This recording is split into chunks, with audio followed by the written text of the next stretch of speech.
तो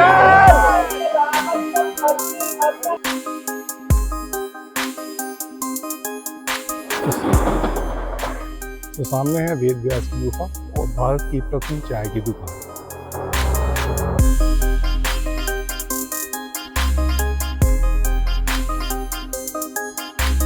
कभी आपके मन में आए कि इसमें लिखा क्या होता है तो आप ये पढ़ सकते हैं, तो पढ़ लीजिए। ये इस तरीके से मंत्र लिखे होते हैं।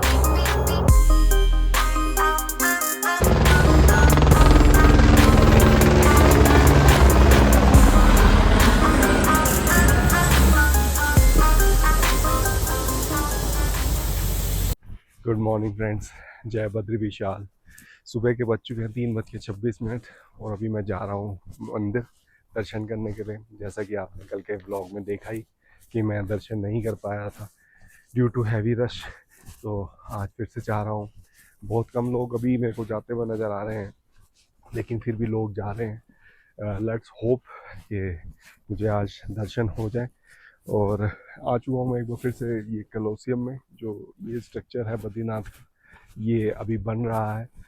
मैंने जैसे कि आपको बताया ही, फाउंटेन वगैरह बन रहा है और ये स्ट्रक्चर है जिसमें शॉप्स वगैरह बताई गई हैं बनेंगी।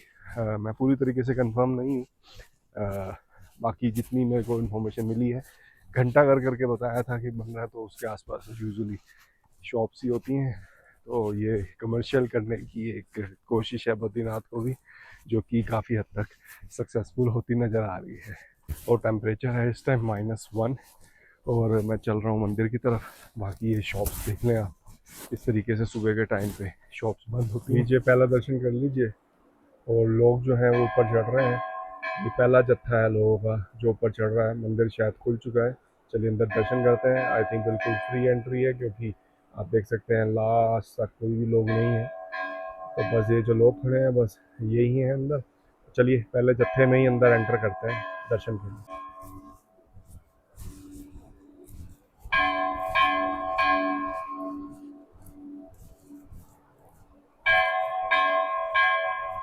ये थर्मल बाथ है। जैसा कि कई जगहों पे देखा जाता है, मणिकरण के पास भी इस तरीके का घाट है जहाँ सल्फर से पानी गर्म होता है और ये हेल्थ के लिए काफ़ी बढ़िया है। बाकी नीचे बह रही है कल कल करती हुई अलकनंदा नदी, जो कि आगे जाके विभिन्न नदियों में मिलती है।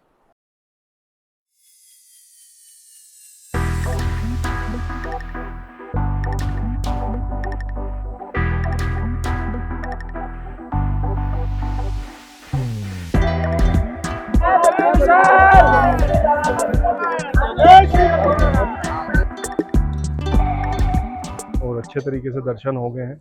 अब आप भी देख लें यहाँ पे बद्रीनाथ को। और बाकी जो लाइन का जहाँ तक सवाल है, वो काफ़ी आगे तक लग चुकी है।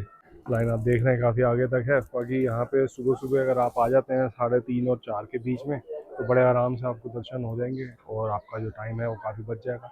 बस ये है कि थोड़ा सा नींद और आपको साइड लाइन करना पड़ेगा। सो दर्शन तो मुझे अच्छे हो गए हैं यहाँ पे। अभी सुबह के अगर आप टाइम देखें तो 4:30 हो गया है सुबह का। और जो लाइन है वो भी अब काफ़ी आगे तक मैं देख पा रहा हूँ। इसमें काफ़ी आगे तक लाइन लगी हुई है। 4:30 बजे तक लोग काफ़ी हद तक उठ जाते हैं और दर्शन के लिए आ चुके होते हैं। सो अगर आपको आना है यहाँ पे तो सुबह के टाइम पे आप आ सकते हैं। भीड़ वगैरह आपको थोड़ी कम मिलेगी। तो जिन लोगों को नहीं पता, ये है वो कुंड है जिसके अंदर सल्फर से पानी गर्म होता है और लोग इसमें स्नान वगैरह करके ऊपर दर्शन करते हैं। तो सामने ये कलोसियम टाइप स्ट्रक्चर है, जो कि आने वाले टाइम में बद्रीनाथ की पहचान होगा। उसके साथ में ही ये एक वॉकिंग ट्रैक है जहाँ पे ये सिटिंग स्पेस भी है। और एक ये पाउंड बन रहा है, अभी बना नहीं है और आने वाले टाइम में बन जाएगा। ये भी एक टूरिस्ट अट्रैक्शन बनने वाला है। फ्यूचर में जब भी आप बद्रीनाथ की एक इमेज बनाएंगे अपने दिमाग में, आई एम श्योर कि ये जो पॉइंट बन रहा है ये अब आपके दिमाग में छाने वाला है।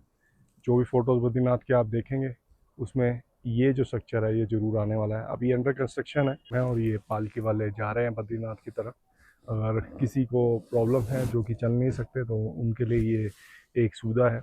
बाकी ये जो पॉइंट है जो मैंने आपको बताया, ही आने वाले टाइम में बद्रीनाथ की पहचान बनने वाला है। और जो फ़ोटोज़ वगैरह आप देखेंगे इंटरनेट पे, उसमें ये ज़रूर आएगा बद्रीनाथ में। अगर आप सब तो हिमाचली कांगड़ा स्टाइल के अंदर ये स्ट्रक्चर तो बन ही रहा है। साथ में इधर भी एक कंस्ट्रक्शन हो रही है। आई थिंक ये कुछ गेट वगैरह बनेगा और यहाँ पे भी एक स्ट्रक्चर बन रहा है जिसको बताया गया घंटाघर। सो ये आने वाला टाइम में कुछ तब्दीली आ रही है यहाँ पर। सो गाइस अब सुबह के बज चुके हैं 6:30 और मैं आया हूँ माना बस स्टैंड पे। यहाँ पे सिस्टम है कि शेयरिंग, जो पीछे आप देख रहे हैं ये विक्रम, ये शेयरिंग है और ये 50 रुपये पर सवारी आपको माना गाँव ड्रॉप कर देगी और फिर वहीं से आपको इस तरीके से ही एक कैब वगैरह लेनी होगी जो आपको 50 रुपये पर सवारी में वापस लेके आ जाएगी। बाकी अभी ये सनराइज़ हो चुका है, पहाड़ों के ऊपर धूप निकल आई है और बहुत ही अच्छा देखने को लग रहा है। बाकी वेट करते हैं कि अगर कोई सवारी वगैरह मिल जाती है। अगर नहीं मिलती तो मैं सोच रहा हूँ कि मैं खुद ही 500 रुपये दे के 10 सवारियों का और चला जाऊँ और वहाँ से फिर देखते हैं कैसे आते हैं। ये 5:37 हो गए हैं और अब हम चल रहे हैं माना गाँव देखने के लिए।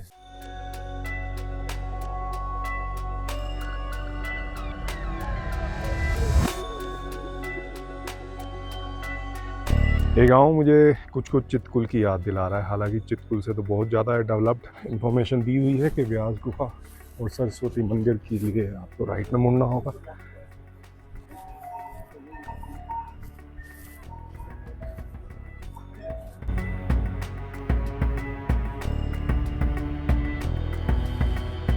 बाकी अगर चलते चलते आप थक जाएं तो इस तरीके से बीच में आप रेस्ट कर सकते हैं।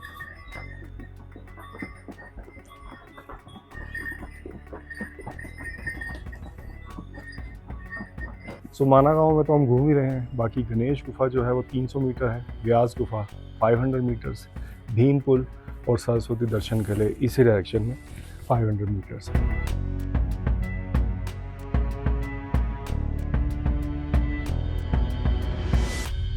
सो बद्रीनाथ जैसे मैंने आपको बताया मैं ऑलरेडी एक बार आ चुका हूँ और एक दिन मैंने यहाँ स्टे भी किया था, लेकिन लास्ट टाइम भी मैं माना गाँव नहीं आ पाया।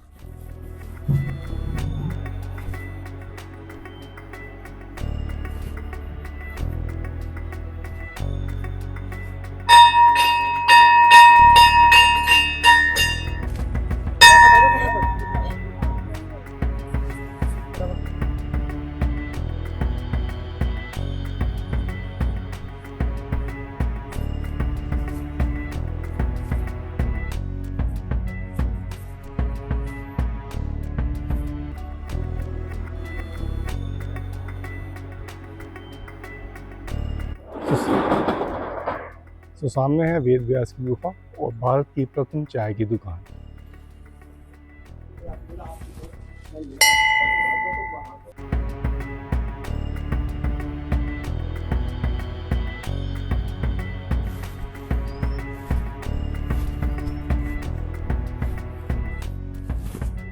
अब चलते हैं भीम पुल की तरफ।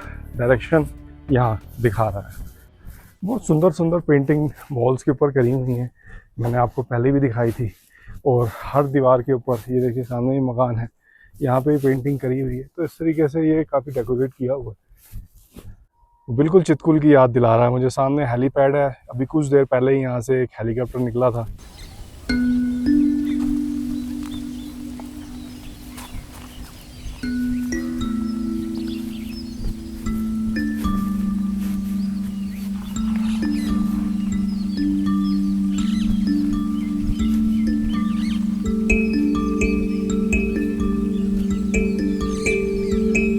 ये जो सामने आप रिवर देख रहे हैं ये सरस्वती रिवर है और ये आगे से आ रही है। अभी चलते हैं इसका उद्गम स्थान देखने के लिए। और सामने आप देख पा रहे होंगे 5 पांडव। तो पांडव जो थे वो स्वर्ग की तरफ जब गए थे तो उन्होंने ये रूट लिया था या लिया होगा, ऐसा बताया गया था। व्यास गुफा के पास तो मैंने आपको भारत की प्रथम चाय की दुकान दिखाई थी। यहाँ पे भी 3-4 दुकानें हैं जिसके ऊपर लिखा हुआ है कि भारत की प्रथम चाय की दुकान है। और यहाँ पे विराट रूप में माँ सरस्वती रिवर जो है वो अपने पीक के ऊपर है यहाँ पे और काफ़ी ज़्यादा बहाव इसका तेज है। और यहीं पे माँ सरस्वती का मंदिर भी बना हुआ है।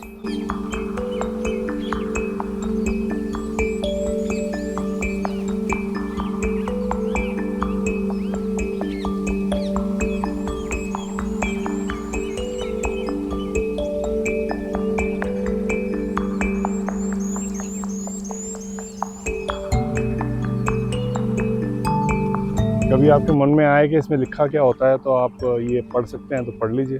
ये इस तरीके से मंत्र लिखे होते हैं। हवा के चलने से बोला जाता है कि मंत्र जिस डायरेक्शन में हवा चल रही है उस डायरेक्शन में फैलेंगे। अगर आप ट्रैकिंग करने के शौकीन हैं तो आगे बसुधारा है, एक वाटरफॉल है 4.5 किलोमीटर इस डायरेक्शन में।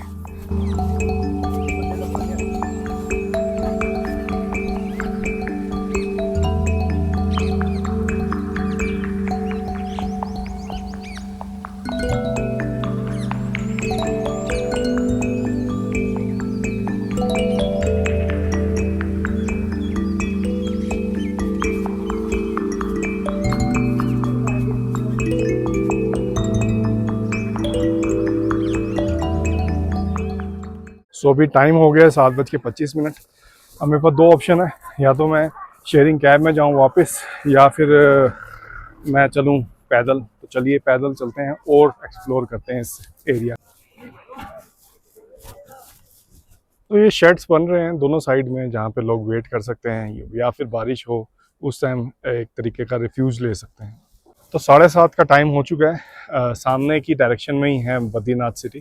तो चलते हैं अब वॉक करते हुए और ज़्यादा डीपली एक्सप्लोर करेंगे बद्रीनाथ सिटी को। सो ये ऊपर पहाड़ों से आ रहा है ये झरना, जो कि आगे सरस्वती रिवर के अंदर जाके मिल रहा है।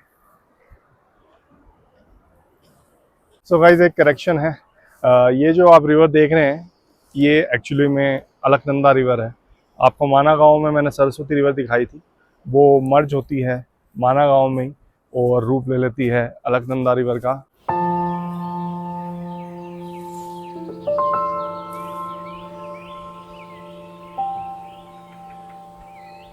तो अब टेम्परेचर है इस टाइम 2 डिग्री सेल्सियस। तभी आप देख रहे होंगे मैंने कैप लगाई हुई है, मुझे सिर पे सबसे पहले ठंड चढ़ती है। तो आगे आप ये इन्फॉर्मेशन पढ़ लीजिए। दिल्ली जो है यहाँ से 543 किलोमीटर है, फजीलका 825, गाज़ियाबाद 505 किलोमीटर, ऋषिकेश तकरीबन 299 किलोमीटर। 2010 में जब मैं लास्ट टाइम यहाँ आया था तो कुछ कुछ व्यू इस तरीके का था, खाली मैदान थे और बीच बीच में कुछ कुछ जगह पे मकान थे। तो मुझे ये जो एरिया है वो 2010 की याद दिला रहा है। अब जो है वो कमर्शलाइजेशन ज़्यादा हो गया है, इस तरीके से यहाँ पे मकान वगैरह बन चुके हैं, काफ़ी ज़्यादा होटल्स हैं, रेस्टोरेंट्स हैं। पहले भी थे, बहुत कम थे, और व्यू इस तरीके का था। तो ये क्लाउड आ रहा है, बहुत बढ़िया लग रहा है देखने में। सामने ही है हमारे बद्रीनाथ टेम्पल, और ये जो नीले रंग का आप पट्टी देख पा रहे हैं ये वो पट्टी है जहाँ पे दर्शालु जो कि बद्रीनाथ टेम्पल देखने जाना चाहते हैं उनकी लाइन लगती है। तो आप देख लीजिए कितनी लंबी लाइन लग सकती है, और लोगों को 6-6, 7-7 घंटे लग जाते हैं दर्शन करने के लिए।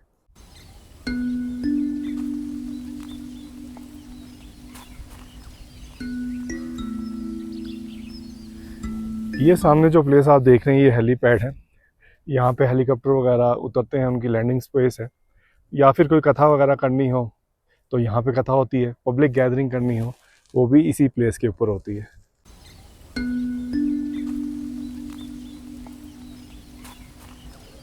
सामने आप झरना देख पा रहे होंगे, इस झरने की भी एक हिस्ट्री है। लास्ट टाइम जब मैं बद्रीनाथ धाम आया था तो एक दिन मैं यहाँ पे रुका था, इस पॉइंट को देखने के लिए गया था। और अगर आप नज़दीक से देखेंगे तो आपको ये शेड दिखेगा, और शेड में आपको लोग दिखेंगे। तो ये जो लाइन है यहाँ तक लग चुकी है, लोगों की जो लाइन बहुत आगे तक लग चुकी है, और अभी यहाँ से धाम तकरीबन 1.5 किलोमीटर दूर है।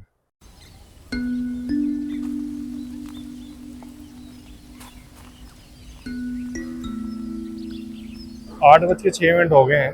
मैं बद्रीनाथ की माना पार्किंग में आ चुका हूँ।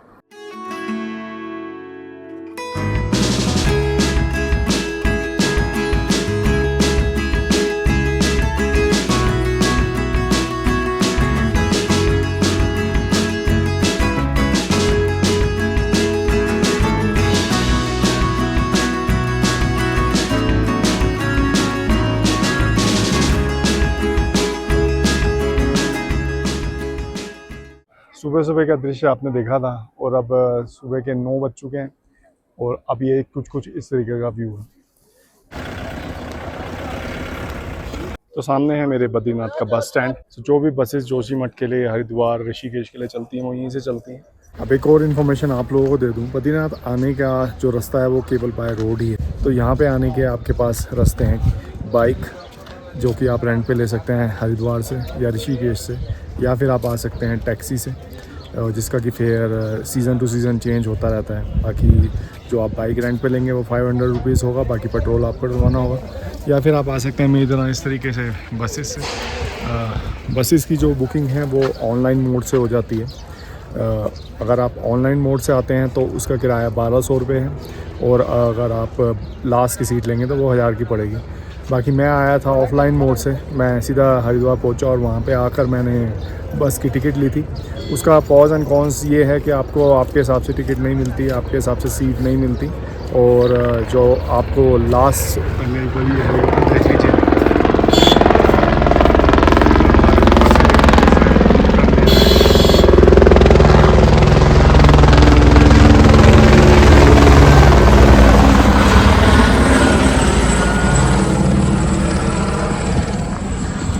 तो मैं बता रहा था कि आपको अपने हिसाब से सीट नहीं मिलती है। जहाँ पे ये सीट देंगे या तो ये आगे चैम्बर में सीट दे देंगे या फिर आपको लास्ट सीट दे देंगे, तो उस हिसाब से लेकिन फेयर आपको सस्ता पड़ जाता है। जैसे कि मेरे को 638 रुपये के करीब पड़ गया था, लेकिन बहुत ज़्यादा दुश्वारियों के साथ ही मैं यहाँ पे पहुँचा था। बिल्कुल भी रिलैक्सिंग नहीं था जर्नी मेरी। तो चलिए बस के अंदर चलते हैं। हरिद्वार के लिए मैंने बस पकड़ी है, और जो कि सुबह 10 बजे निकलेगी यहाँ से, लास्ट बस बद्रीनाथ से, जो कि हरिद्वार के लिए चलती है।